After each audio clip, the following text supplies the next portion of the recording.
ain't a waiting room. This is a training ground. Let me show you the difference. You can possibly like the seasons and inconvenience, but I've been in this quiet place and I want to change how you think about being single, not as a state you are in between relationships, not as a problem to be solved or a season to be endured. As a season that, if you use it correctly, produces something that no relationship can produce for you. The clarity, the rootedness, the honest self-knowledge that makes the next chapter, whatever it is, actually different from the last one. That is what the disciple season is, and today we are going in. Welcome to Doing Life.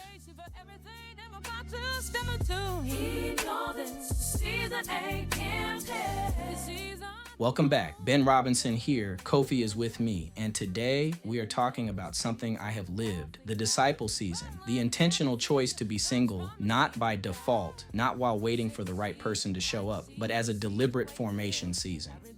A period of getting still enough to actually know who you are and what you are for before you bring someone else into the picture. I have been in this season for over a year, and what it has produced in me is not what I expected. Kofi, set it up. The disciple season is not about absence. It is about presence. The presence required to ask the honest questions that the noise of constant relationship seeking prevents most people from ever sitting with. Who am I when I am not performing for someone? What do I actually want versus what have I been conditioned to want? What patterns have I been carrying from relationship to relationship that I have never fully examined because I was always already in the next one? The disciple season is when those questions get asked and answered, not in theory. In the actual lived experience of sustained solitude and honesty. Let's go there. What separates a genuine disciple season from just being single? Intention.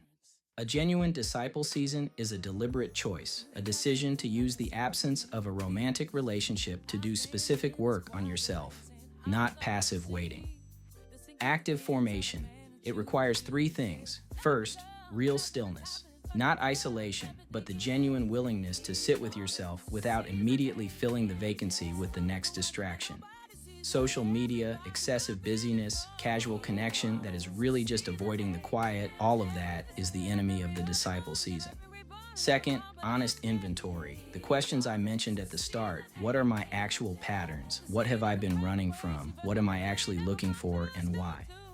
Third, active development, using the space to become more fully who you actually are, not who you will be in a relationship, who you are right now, alone, without anyone else's needs shaping your choices. Most people skip all three. Most people are in the disciple season physically and nowhere close to it spiritually or psychologically. They are single, but they are not still. They are not doing the inventory. They are not developing. They are just waiting, and waiting without working produces nothing except more of what was already there. What does the disciple season cost?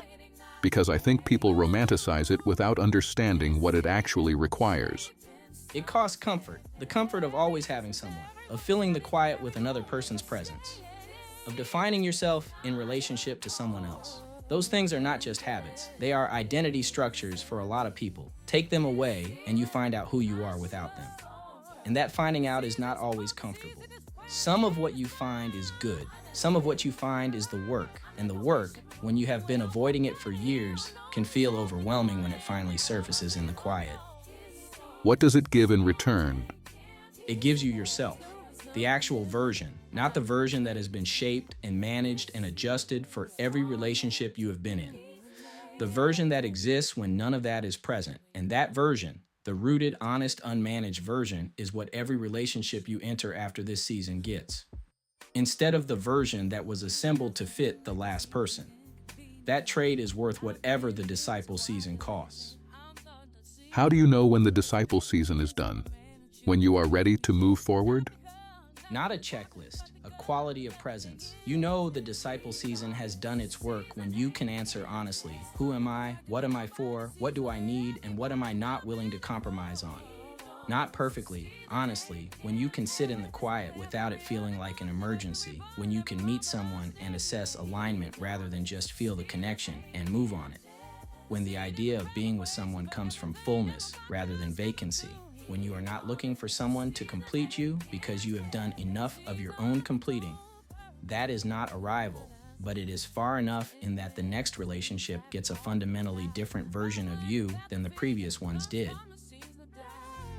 The single seeds, why you sees the seeds, the way you feel, that relationship, yeah. If you are single right now and it does not feel like a season, if it feels like a problem, a deficiency, something to be fixed as quickly as possible, I want to offer a different frame. What if this is the most important season you will ever spend? Not because the right person is coming and you have to be ready, because you are here right now, and this is the time to find out who that is. The disciple season is not preparation for real life. It is real life. Do not waste it.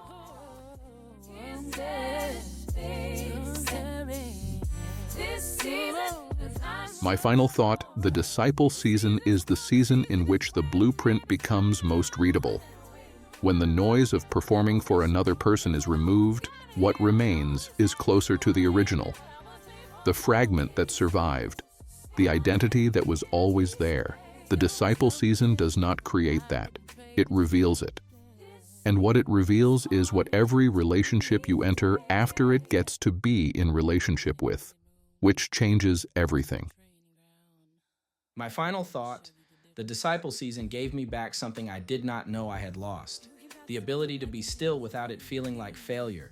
For a long time, quiet felt like absence, like something was wrong. Now quiet feels like resource, like information, like the condition under which the most honest version of who I am becomes audible. That shift from quiet as problem to quiet as resource is worth whatever the season cost.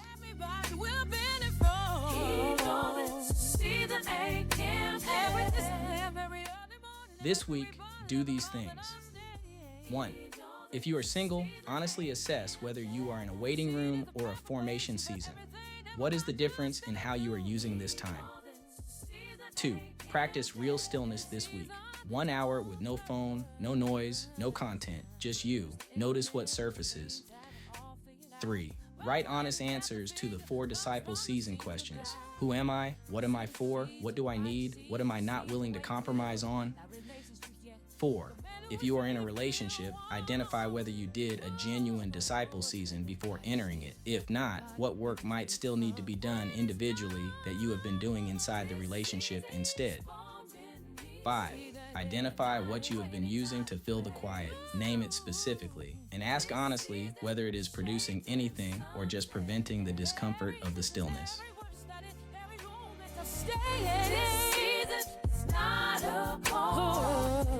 The disciple season is not the absence of relationship, it is the presence of yourself. And for some of us, that is more unfamiliar and more valuable than anything a relationship has ever produced. I am not done with mine, but I am different inside it than I have ever been inside anything else. And different, when the difference is honest, is exactly what growth looks like. I'm Ben Robinson. Don't stress life, live it. Fall down, get back up. This season is forming each day, yeah, yeah.